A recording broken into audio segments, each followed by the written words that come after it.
काफ़ी सारे नौजवान और बुज़ुर्गों में सर्दियों के दिनों में रात को खुसूसन सोते वक्त अचानक से टांग के इन हिस्सों यानी पिंडली में बहुत ज़्यादा शदीद पेन के साथ साथ शदीद किस्म का खिंचाव शुरू हो जाता है। वो पेन इतना शदीद होता है कि आप नींद से उठ के रात के वक्त इस हिस्से पे हाथ रख के बैठ जाते हैं। ऐसी कंडीशन को काफ मसल का क्रैम्प या पिंडली का खिंचाव और दर्द बोलते हैं। लेकिन ये खिंचाव और अकड़ाव इतना शदीद होता है कि लोग बिस्तर से उठ के नीचे पाँव लगाने की कोशिश करते हैं और कोशिश करने के बावजूद पाँव पूरा ज़मीन पे टिकता नहीं है, वज़न नहीं डाला जाता। इतना शदीद किस्म का खिंचाव होता है पिंडली में और एड़ी नीचे लगाना नामुमकिन होता है।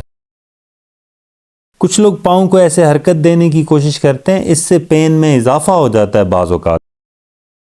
और कुछ लोग ऐसे टांग के ऊपर टांग रख के पाँव को ऐसे खींचने की कोशिश करते हैं, उस मसल को जिसमें खिंचाव आ रहा होता है उसको स्ट्रेच करने के मकसद से, और उसको इस तरह से उस मसल को ऐसे स्ट्रेच करने की कोशिश करते हैं खिंचाव में कमी लाने के लिए। लेकिन ऐसे करने से भी बाज़ औक़ात अफाका नहीं होता और उसी तरह से खिंचाव और पेन की शिद्दत बरकरार रहती है।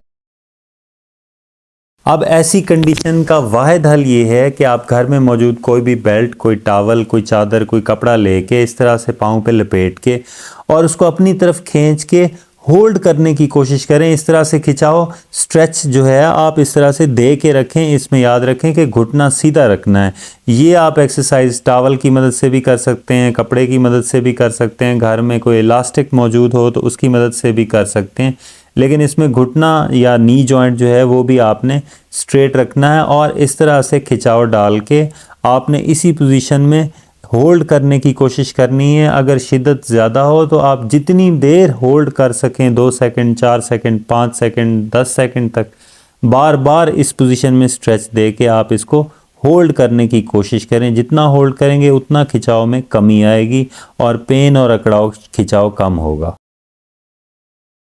इसमें जो मसाज की कुछ टेक्निक्स हैं वो करने से मसल के क्रैम्प और उसके स्पैज़म में और उसमें कमी लाने के लिए, उसको रिलैक्स करवाने के लिए उसमें थोड़ा उसका बेहतरी आती है ये टेक्निक्स अप्लाई करने से। बाज़ औक़ात खिंचाव की शिद्दत इतनी ज़्यादा होती है कि मरीज़ के लिए ख़ुद से ये चीज़ें करना नामुमकिन होता है, स्ट्रेच करना उनके लिए मुमकिन नहीं होता। तो बेहतर ये है कि घर में कोई भी मौजूद शख्स सीधे लिटा के पेशेंट को और इस तरह से इसको स्ट्रेच करे तो वो ज़्यादा बेहतर ऑप्शन है। पेशेंट से समटाइम ये चीज़ें नहीं हो पाती।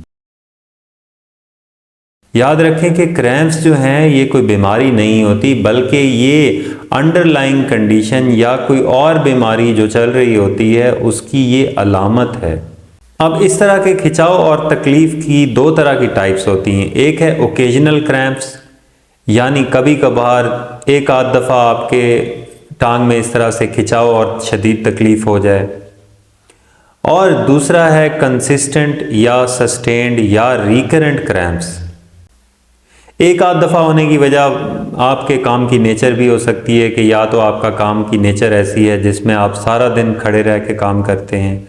या आपकी जॉब ऐसी है जिसमें आप सारा दिन भागते दौड़ते चलते फिरते रहते हैं,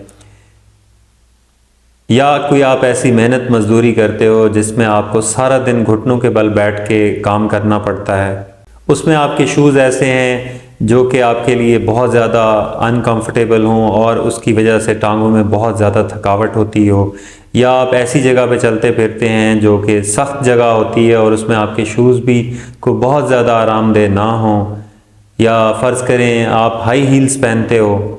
या आपको बहुत ज़्यादा स्वेटिंग होने की वजह से डिहाइड्रेटेड हैं आप, उसमें भी ये क्रैम्प्स हो सकते हैं। या आपने बहुत ज़्यादा सुबह सवेरे या रात में ठंडे पानी से बाथ ले लिया है, या आप ठंडे पानी में घुस गए हैं। इसके अलावा एक वजह और भी है कि आपका जो बिस्तर है उसमें जो आप कंबल या रज़ाई आप अपने ऊपर लेते हो, ख़ास तौर पे पाँव पे, तो उसका वज़न अगर बिस्तर का बहुत ज़्यादा है पाँव पे रज़ाई का, उस वजह से भी हो सकता है। और अगर रज़ाई या कंबल का वज़न जो है काफ़ी देर आपके पाँव के ऊपर रहा है और उसकी वजह से पाँव जो है नीचे को खिंचाव की हालत में रहे हैं, तो उस कंडीशन में भी सर्दियों में ख़ास तौर पे आपके इस तरह के क्रैम्प्स पिंडली में हो सकते हैं। अच्छा, इसमें एक चीज़ और भी अहम है, अगर आपकी डाइट ऐसी है जिसमें कैल्शियम जो है वो नहीं है और कैल्शियम की आपके जिस्म में कमी है, तो उसमें भी आपकी जो नर्व्स हैं उनकी एक्साइटेबिलिटी बढ़ जाती है। हाइपोकैल्सीमिया की वजह से आपकी नर्व्स की एक्साइटेबिलिटी बढ़ जाती है और उसकी वजह से आपके मसल्स जो हैं ज़्यादा देर के लिए कॉन्ट्रैक्टेड स्टेट में रहते हैं और क्रैम्प्स का बायस बनते हैं और मसल रिलैक्स नहीं कर पाते। तो हाइपोकैल्सीमिया भी क्रैम्प्स की एक वजह है।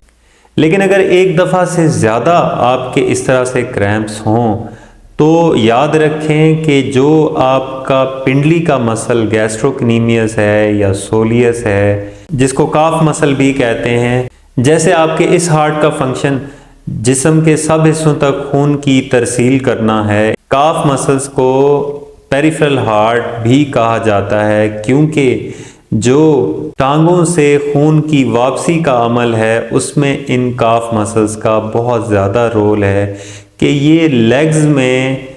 ब्लड की पूलिंग नहीं होने देते, बल्कि ब्लड को वापस दिल की तरफ भेजने में बहुत ज़्यादा हेल्प करते हैं ये। अब अगर तो ये आपके क्रैम्प्स बार बार हो रहे हों और सस्टेन्ड क्रैम्प्स हों जो कि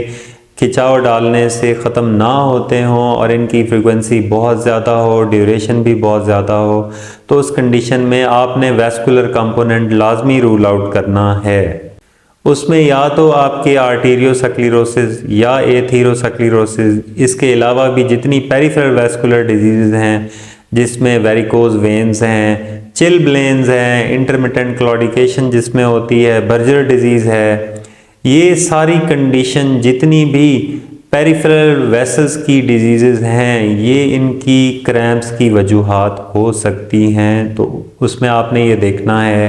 कि क्या कोई लोकलाइज्ड टेंडरनेस एरिया है या नहीं है, पिंडली के मसल के अंदर कोई नॉट्स बनी हुई हैं, कोई लम्प्स बनी हुई हैं, कोई बम्प्स बने हुए हैं या नहीं बने हुए। इसके अलावा आपने ये भी देखना है कि पाँव की उंगलियों में या पाँव के कुछ हिस्सों में या पिंडली में कोई स्किन डिस्कलरेशन है या नहीं है, कोई सूजन तो बहुत ज़्यादा नहीं हो रही, या आपके पाँव बहुत ज़्यादा कोल्ड तो नहीं हो रहे, बहुत ज़्यादा ठंडे तो आपको महसूस नहीं होते। इसके अलावा आपने इसमें आपने डिस्टल पल्स भी देखनी होती है कि पल्स कहीं वीक तो नहीं है। ये सारी चीज़ों की आपने, अगर तो बार बार क्रैम्प्स हों तो इनको रूल आउट करना होता है।